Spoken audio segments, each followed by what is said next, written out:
ওরে বাবা রে, এদিকে কারেন্টের শক দেওয়া। ওরে বাবা রে, মরে গেলাম মরে গেলাম, আমাকে বাঁচা বাঁচা রে, আমি মরে গেলাম। কেউ আছো, আমাকে বাঁচাও। ওরে মিচকে, ভাগ্নে আমার, কোথায় গেলি রে, আমাকে বাঁচা। স্ট্যাটাস আমার সিঙ্গেল দেখে, হাই স্ট্যাটাস আমার সিঙ্গেল দেখে প্রেমের হরি, হাই রে কি যে করি, হাই রে কি যে করি, আমি ডানা কাটা পড়ি, আমি ডানা কাটা পড়ি সেলফি নিতে। আরে শেফা, কোথায় যাচ্ছিস? দেখে তো মনে হচ্ছে খুব রঙে আছিস। তা গান গাইতে গাইতে কোথায় যাওয়া হচ্ছে শুনি? ভালোই তো দেখছি, দুজনে খুব রঙে আছিস। তা এত রং তোদের কোথা থেকে আসে? হ্যাঁ, আরে বাঘিনী মামি যে, আমাদের জমিতে যে আখ হয়েছে গো, অনেক বড় বড় আখ হয়েছে। এবার আখ বিক্রি করে তো আমরা কোটিপতি হয়ে যাব। ভেবেছি এবার আখ বিক্রি করে আমি পার্লারে যাব গো, অনেকদিন রূপচর্চা করিনি।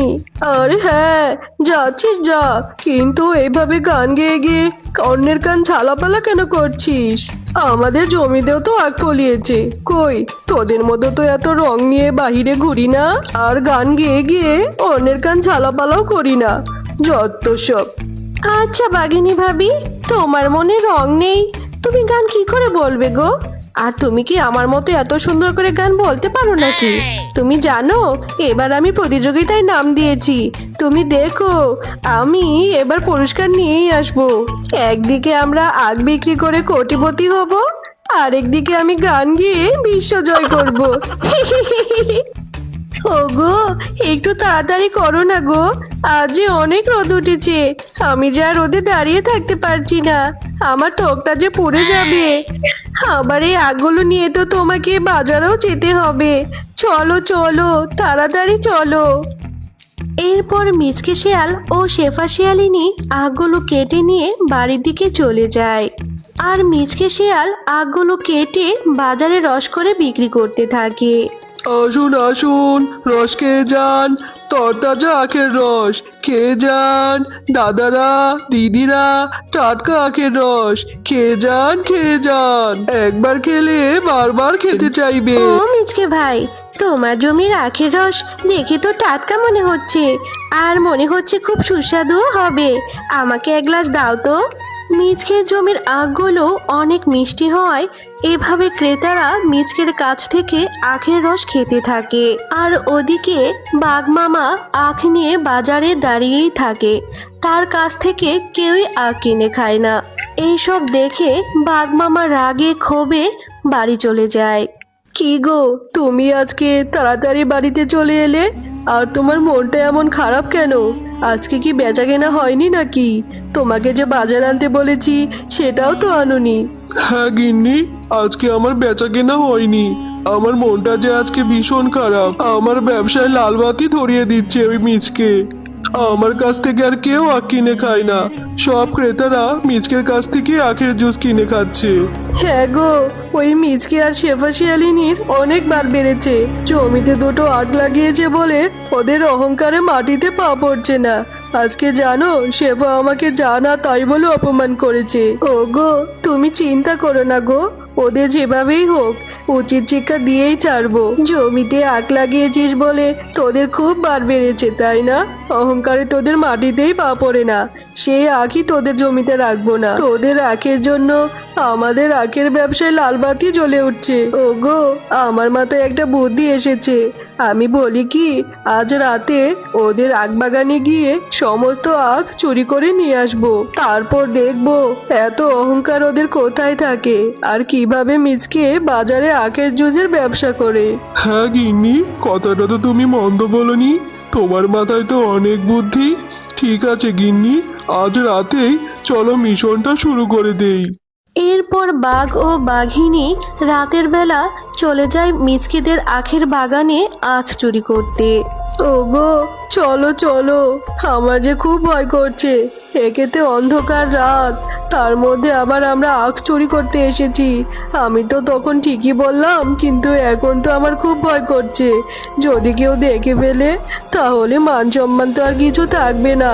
চলো আজকে কটাই কেটে নিয়ে যাই, আবার না হয় কাল আসবো, কাল এসে সবগুলো কেটে নিয়ে যাব। চলো চলো, আর দেরি করো না।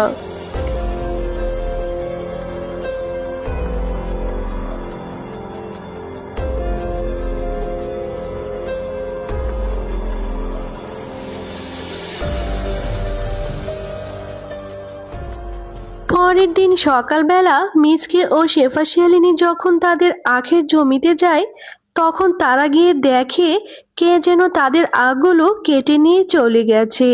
ওগো, আমাদের এত বড় সর্বনাশ কে করলো গো? কে যেন আমাদের জমির আখগুলো কেটে নিয়ে গেছে। আমাদের সব স্বপ্ন যে শেষ হয়ে গেল গো। কত কষ্টের ফসল আমাদের, কত টাকা এখানে খরচ করেছি আমরা। আমার যে সব স্বপ্ন মাটি হয়ে গেল গো। আমার আর পার্লারে যাওয়া হলো না। বউ, তুমি দুঃখ করো না, নিশ্চয় আল্লাহ তার বিচার করবে। ওগো, যে কয়টা আগে এখানে আছে এগুলোকে রক্ষা করতে হবে, না হলে যে এগুলোও চুরি হয়ে যাবে। ওগো, আমার মাথায় একটা বুদ্ধি এসেছে গো।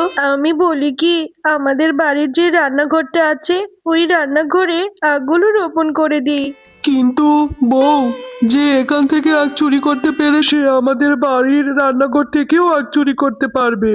সেখানে নিয়ে কি কোনো লাভ হবে? আরে মিচকি, তুমি এত চিন্তা কেন করছো?